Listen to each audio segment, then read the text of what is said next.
Hair fall తో బాధపడుతున్నారా? 150+ branches ఉన్న అడ్వాన్స్డ్ గ్రో హెయిర్ క్లినిక్ లో ఫ్రీ కన్సల్టేషన్ కోసం కాల్ చేయండి. ప్రపంచవ్యాప్తంగా అనేక దేశాల మీద ప్రభావం చూపిస్తున్నటువంటి ఇజ్రాయెల్, అమెరికా, ఇరాన్తో చేస్తున్న యుద్ధానికి గ్రహాలు, గ్రహణాల ప్రభావం కూడా ఉంది అని చాలామంది కామెంట్ చేస్తున్నారు. అసలు ఇందులో నిజమెంత? ప్రముఖ జ్యోతిష పండితులు ప్రస్తుతం మనతో పాటు లైవ్ కాల్లో అందుబాటులో ఉన్నారు. ప్రదీప్ జోషి గారు. నమస్తే అండి ప్రదీప్ జోషి గారు. నమస్తే అండి, శ్రీమాత్రే నమః. ఇప్పుడు జరుగుతున్నటువంటి ఏదైతే ఇజ్రాయెల్కి, అమెరికాకి, ఇరాన్తో జరుగుతున్నటువంటి యుద్ధం ఏదుందో దాంట్లో గ్రహాలు, గ్రహణాల ప్రభావం కూడా ఉంది. దానివల్లనే ఇలాంటి యుద్ధ వాతావరణం ప్రపంచవ్యాప్తంగా నెలకొన్నటువంటి పరిస్థితి ఉంది అని చెప్తున్నారు. నిజంగా యుద్ధాలకి, గ్రహాలకి, గ్రహణాలకి లింక్ ఉంటుందా సార్? అసలు వాటి ప్రభావం యుద్ధాల మీద, యుద్ధ వాతావరణం రావడానికి ఇలా కారణాలు అవుతాయా అసలు? కరెంట్గా ఉంటుంది, అందులో డౌటే లేదు. ఓకే. నేను ఆల్రెడీ ఇంతకు మునిపే మీకు సుమన్ టీవీకి వివిధ ఛానల్లో నేను ఇంటర్వ్యూ ఇచ్చినప్పుడే చెప్పాను. 2026 సంవత్సరంలో యుద్ధాలు వస్తాయి అని చెప్పాను. పరాభవ నామ సంవత్సరం మన సాంస్క్రిట్ లో క్లియర్ గా, మన ఏన్షియంట్ టెక్స్ట్లలో క్లియర్ గా చెప్తుంది ఏ సంవత్సరం ఏం జరుగుతుందో. సంవత్సరం పేరుతో మనం తెలుసుకోవచ్చు. ఓకే. పరాభవం, ఇప్పుడు పరాభవ నామ సంవత్సరం వస్తుంది. పరాభవం అంటే అర్థం ఏంటి? ఓడిపోవడం. అవును. సో ఎవరైతే గనక మానవాళికి నష్టం కలిగిస్తారు, మానవాళికి హాని కలిగిస్తారు, సో ఒక హ్యుమానిటీకి ఎక్కడైతే విలువలు ఉండవు, స్త్రీలకు స్వేచ్ఛ లేదు, ఎవరి జీవితంలో వాళ్ళ జీవితం ఎలా గడపాలనుకుంటే అట్లాంటి స్వేచ్ఛలు లేవు, అలా ఎవరైతే గనక మనుషుల స్వేచ్ఛను హరిస్తారు, ఎవరైతే గనక మనుషుల జీవితాలను శాసిస్తారు, అలాంటి వాళ్ళందరూ కూడా ఓడిపోతారు. సో అదే ఇప్పుడు జరుగుతుంది. పరాభవ నామ సంవత్సరం అదే జరుగుతుంది. ఇప్పుడు ఇరాన్ యుద్ధం కానీ, తర్వాత వేరే ఏ యుద్ధాలైనా సరే, యుద్ధం ఎందుకోసం వస్తుంది? ఏదో ఒక ఆటంకం జరిగి యుద్ధం వస్తుంది. దానికి ఏంటంటే గనక మనుషులందరూ కూడా థింకింగ్ మీదనే ఉంటారు. మనకారకుడు చంద్రుడు అవుతాడు, ఆత్మకారకుడు సూర్యుడు అవుతాడు. సూర్య చంద్ర గ్రహణాలు ఏర్పడినప్పుడు భూకంపాలు రావడము, ప్రకృతి విపత్తులు రావడము, లేదా మనుషుల మధ్యన, రాజుల మధ్యన, దేశాల మధ్యన కలహాలు ఎక్కువగా జరగడం, రోగపీడలు ఎక్కువగా రావడం, ఇవన్నీ జరుగుతాయి. మనకి ఎగ్జాంపుల్ కనుక చూస్తే, అంటే ఇది ఒక్కసారి ఇప్పుడు గ్రహణం జరిగింది కదా, ఏదో యుద్ధం ఆల్రెడీ ఎప్పటి నుంచో డిస్కస్ జరుగుతున్నాయి, గ్రహణం అప్పుడు యుద్ధం వచ్చింది కాబట్టి దీనికి మీరు లింకప్ చేసుకుంటున్నారు అని అంటారు.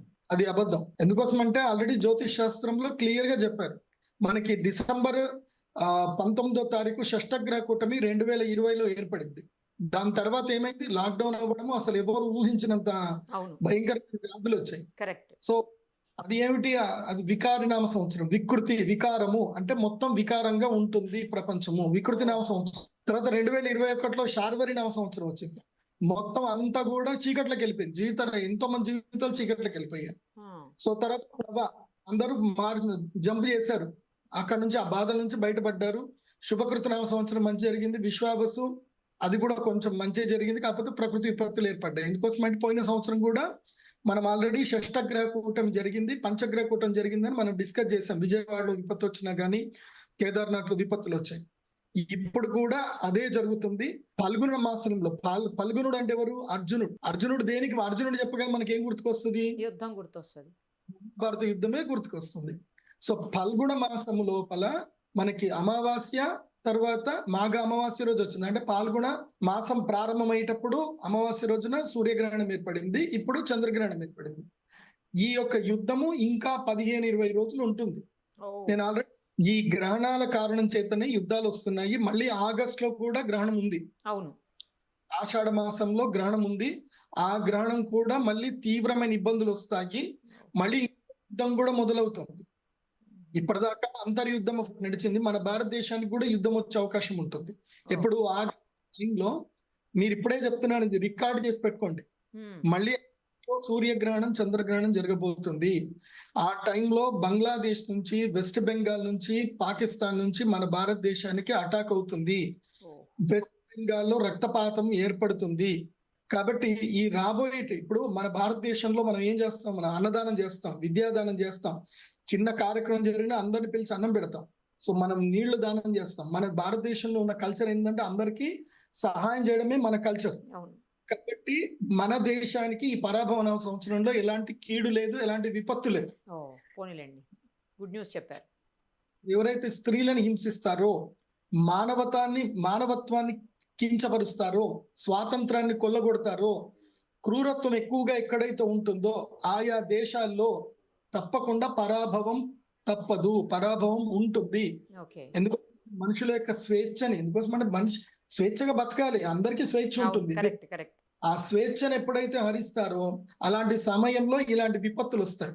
అయితే న్యాచురల్ కెలామిటీస్ వస్తాయి, భూకంపాలు వస్తాయి, వరదలు వస్తాయి, లేకపోతే కరువు ఏర్పడుతుంది, లేకపోతే రోగాలు వస్తాయి, లేకపోతే ఇలాంటి యుద్ధాలు వస్తాయి. కాబట్టి యుద్ధాలు వస్తున్నాయి.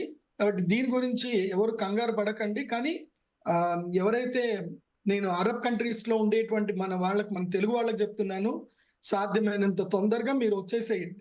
ఎందుకోసం అంటే ఇది వరల్డ్ వార్ కి కూడా దారి తీసే అవకాశం ఉంటుంది. ఇది ఆగదు. ఇది ఎందుకోసం అంటే ఇది నేను చెప్పకూడదు, అలాంటి స్టేట్మెంట్స్ ఇవ్వకూడదు, కానీ ప్రపంచంలో అందరూ అంటున్నారు ఇది ఒక ఉగ్రవాదం మీద, తీవ్రవాదం మీద జరుగుతున్న యుద్ధము అని చెప్పి ట్రంప్ చెప్తున్నాడు. సో అదే గనక వాస్తవం అయితే గనక ఇది పెద్ద యుద్ధమే అవుతుంది. ఎందుకోసం అంటే ఇప్పుడు ఇవాళ నేను పుతిన్ గారిది కూడా ఎక్స్ లో స్టేట్మెంట్ చూశాను. పుతిన్ గారు కూడా ఇరాన్ ని బ్యాకప్ చేసుకుని వస్తున్నారు, చైనా కూడా ఇరాన్ ని బ్యాకప్ చేసుకుంటూ వస్తుంది. So if China and Iraq backup చేసుకొని వచ్చాయి అని అంటే, సో మళ్ళీ ఇటు అమెరికాకి, భారత్, ఇజ్రాయెల్ కి ఎట్లాగా భారత్ సపోర్ట్ చేస్తుంది. సో ఇట్లా మెయిన్ పెద్ద పెద్ద కంట్రీస్ ఉన్న ఈ 6 కంట్రీస్ గనక సపోజిట్ అయిపోతే గనక ఇది వరల్డ్ వార్ కిందకి దారి తీస్తుంది. కాబట్టి ఇది వరల్డ్ వార్ కింద కూడా దారి తీసే అవకాశం ఉంటుంది. కాబట్టి నేను తెలంగాణ వాసులకి, ఆంధ్ర వాసులకి, ముఖ్యంగా భారతీయులకు అందరికి కూడా చెప్తుంది ఏంటంటే, ఇకపై పరాయి దేశాలకు వెళ్ళడం మానండి. కువైత్, వేరే ఎడారి దేశాలకు వెళ్ళకండి. అక్కడ కష్టాలు పడి, బాధలు పడి, భార్య పిల్లల్ని దూరం చేసుకొని ఎందుకండి, ఈ జీవితం బతికే జీవితమే కొన్నాళ్ళు బతుకుతాము. హ్యాపీగా ఉన్నంతలో సంపాదించుకొని కారమన్నమో ఏదో తిని భార్య పిల్లలతో హ్యాపీగా ఉండక అక్కడెక్కడో వెళ్ళిపోయి ఎడారి దేశంలో డబ్బు సంపాదించి ఏం చేస్తారు? ఏముంటది చెప్పండి? సుఖపడను అనుభవించని డబ్బు నీకు నిరర్థకం. కరెక్ట్ చెప్పారు సార్. అవును. పిల్లలతో లేకుండా, పిల్లల్ని దగ్గర లేకుండా, భార్య దగ్గర లేకుండా, దూరం ఉండి వీడియో కాల్ మాట్లాడుకొని ఏమా బతుకులు అవన్నీ కూడా. కాబట్టి నేను కువైత్, విదేశాల్లో ఉండే తెలుగు వాళ్ళందరికీ, భారతీయులందరికీ చెప్తున్నాను, చక్కగా రండి, భారతదేశంలో వ్యవసాయం చేసుకోండి. రాబోయే కాలంలో భారతదేశం సుసంపన్నం అవుతుంది, భారతదేశంలో వ్యవసాయం వికసిస్తుంది. ప్రపంచ దేశాలన్నిటికీ అన్నం పెట్టేది భారతదేశమే. దానికి యుద్ధం శ్రీకారం అవుతుంది. ఈ యుద్ధం తోటి ప్రపంచం మొత్తం కూడా భారతదేశం యొక్క గొప్పతనం తెలుస్తుంది. ఎందుకోసం అంటే మనం ఎన్నడూ కూడా ఎవరి మీద వాంటెడ్లీ యుద్ధానికి వెళ్ళలేం. ఇబ్బంది పెడితే తప్ప మనం యుద్ధం చేసాం తప్ప మన మీద దాడి చేయలేదు. సో భారతదేశం అన్నం పెట్టే దేశం. కాబట్టి భారతీయులు ఎక్కడున్నా తిరిగి వచ్చేసేయండి. టైం దొరికింది అని అంటే వచ్చేసేయండి. ఎందుకోసం అంటే రాబోయే కాలంలో ఈ యుద్ధం కంటిన్యూ అవుతుంది. మోస్ట్లీ ఆగస్టు ఏదైతే గ్రహణం వచ్చేంత వరకు ఈ యుద్ధం కంటిన్యూ అవుతుంది. అడపా యుద్ధం జరుగుతుంది. అంతర్యుద్ధాలు ఏర్పడతాయి. ఇరాన్ ఒకటే ఉంది, ఇప్పుడు ఇరాన్ తోటి ఇరాక్ కూడా కలుస్తుంది. రేపు వేరే దేశాలు కూడా కలుస్తాయి ఇంకా. సో మిజైల్స్ పంపించుకోవడం, ఇంటర్నల్ డీల్ చేయడం జరుగుతుంది. అది కూడా చూసుకోండి. ఇది యుద్ధం అయితే వస్తుంది. Thank you sir. Thank you so much.